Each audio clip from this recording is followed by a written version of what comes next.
That's your question. Separation of the race. Let's go to Malachi. Let's start at verse 11. We're in Malachi chapter 2, verse 11. The brother's question is, does the Bible teach separation of the races? Let's see. I'm not even going to answer. I'm going to let the Bible talk.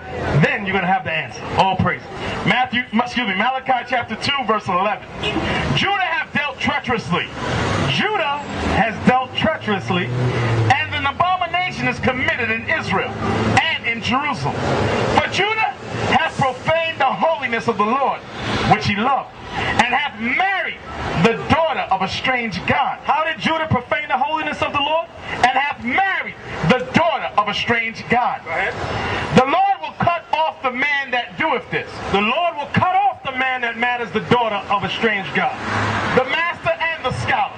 He don't care how great you are, the master or the scholar, because many of our people, the Israelites, they become masters and scholars. And what do they do, brother? Who do they marry?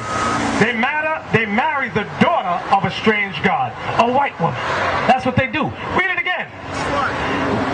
The Lord will cut off the man that doeth this, the master and the scholar, out of the tabernacles of Jacob, and him that offereth an offering unto the Lord of hosts. And this have you done again, covering the altar of the Lord with tears, with weeping. Right, they sit in church talking about, I love the Lord, I love the Lord. But the Lord said, no, your first sin was you married the daughter of a strange god, meaning you went to another race and married a woman. Go ahead. And this have you done again, covering the altar of the Lord with tears, with weeping, and with crying out, insomuch that he regardeth not the offering any more, or receiveth it with goodwill at your hand. Yet you say, wherefore? Because the Lord hath been witness between thee and the wife of thy youth. The Lord has been witness between us and the wives of our youth, against whom thou hast dealt treacherously. Yet is she thy companion, and thy wife of thy covenant. Yet is the Israelite woman your companion and the wife of the covenant. That's what the Bible says.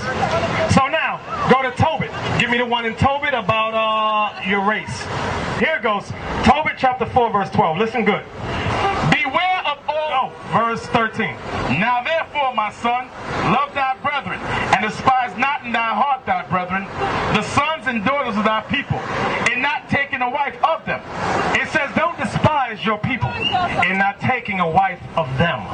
You heard that? So does that answer our question about should we marry other races? The sister looks concerned again over there. The Bible says marry the children of your race. Did y'all hear that? That's what the Bible says. The Creator. Come on with your next question. Next question. I need you to listen when we go give you the answer. I'm listening. Okay, brother. All right. I'm listening. Okay. So that interpretation. With that interpretation. Wait. So you mean there's another interpretation of that? You mean somebody else could interpret that differently? Okay. Okay. Let's read. I want to read this real quick. Stand right there. He said with that interpretation, meaning that you could possibly interpret how you want to interpret. Let's see. Let's go to Nehemiah. Call it and read it. Nehemiah chapter 13, verse 23. In those days also saw I Jews that had married wives of Ashdod, of Ammon, and of Moab. And their children spake half in the speech of Ashdod, and could not speak in the Jews' language, but according to the language of each people. And I contended with them. And Nehemiah contended with the Israelites that had married the women of the other nations. And I contended with them and cursed them. And what? And cursed them. He cursed them and smote certain of them and smacked some of them upside the head and plucked off their hair and made them swear by God, saying, ye shall not give your daughters unto their sons, nor take their daughters unto your sons, or for yourselves. Now you can't interpret that differently. Well, these other women, white women. Yeah, it said, it named them. Let's read on. Let's read on. Let's read on. Did not Solomon, king of Israel, sin by these things? So it's a sin to do that. Because it says, even Solomon sinned by doing that. Did not Solomon, king of Israel, sin by these things? Yet among many nations was there no king like him, who was beloved of his God, and God made him king over all Israel. Nevertheless, even him did outland outlandish women cause to sin. Even him did outlandish women, meaning women of other nations, cause Solomon to sin. One more verse. Shall we then hearken unto you to do all this great evil, to transgress against our God in marrying strange wives? And marrying strange gods. Now that's self-explanatory. Yes. Meaning white women. That's right. White women, Chinese women. The Bible is against that. And that's not, guess what? The churches don't teach that. Come. Can you hear what he said? No. Nobody hear what you said. Elijah Muhammad said that the white man is the devil, and I believe it. Okay. He said Elijah Muhammad said, you said the white man is the devil. Is a devil. And he believes them. Now, how did we get on that topic? But since you brought it up, let's deal with it. Oh, because when we talk about being a white man's fault. You talk about the white man. Revelation 2:9. I'm going to let the Bible speak. I never want to speak off the top of my head. I'll let the Bible speak. And get your questions ready. Revelation 2:9. Come on. Revelations 2 verse 9. I know thy works and tribulation and poverty, but thou art rich, and I know the blasphemy of them which say they are Jews and are not, but are the synagogue of Satan. Do you understand that, sis? I want to make sure. Now, since you say you understand that, I know you weren't listening. You weren't listening, right? What does that mean? What does it mean? Read it again. We're going to read it again just for you. Shalom, sis. How are you? I know thy works and tribulation and poverty, but thou art rich. This is Christ speaking to the Israelites.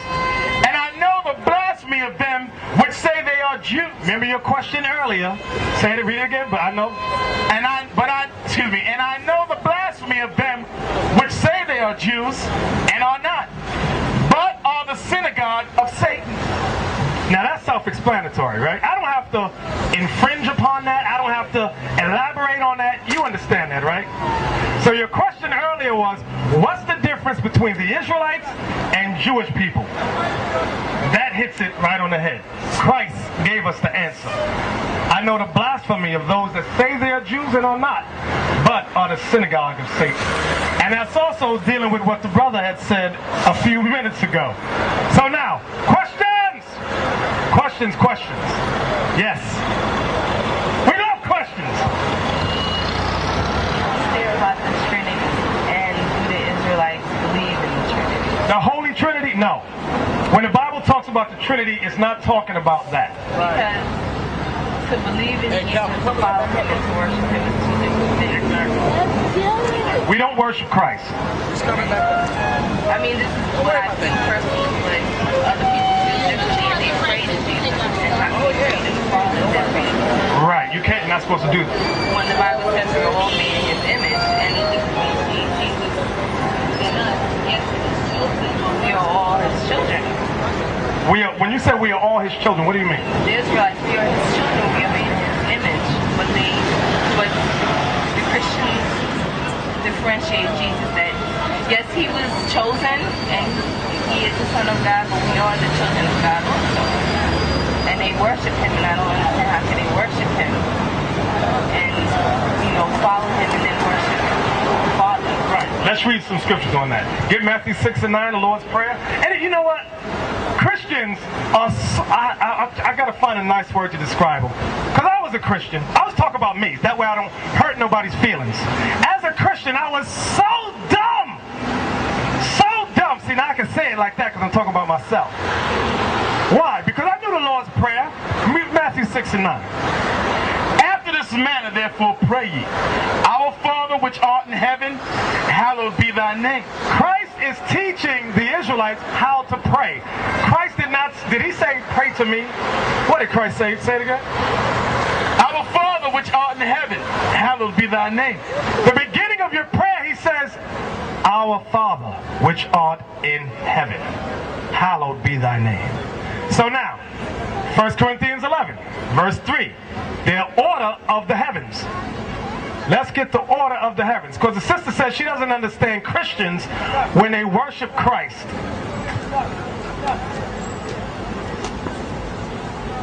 Yes, you and your husband. 1 Corinthians chapter 11 and verse 3. 1 Corinthians chapter 11, verse 3. But I would have you know that the head of every man is Christ, and the head of the woman is the man, and the head of Christ Is God. And the head of Christ is God. This is in the New Testament.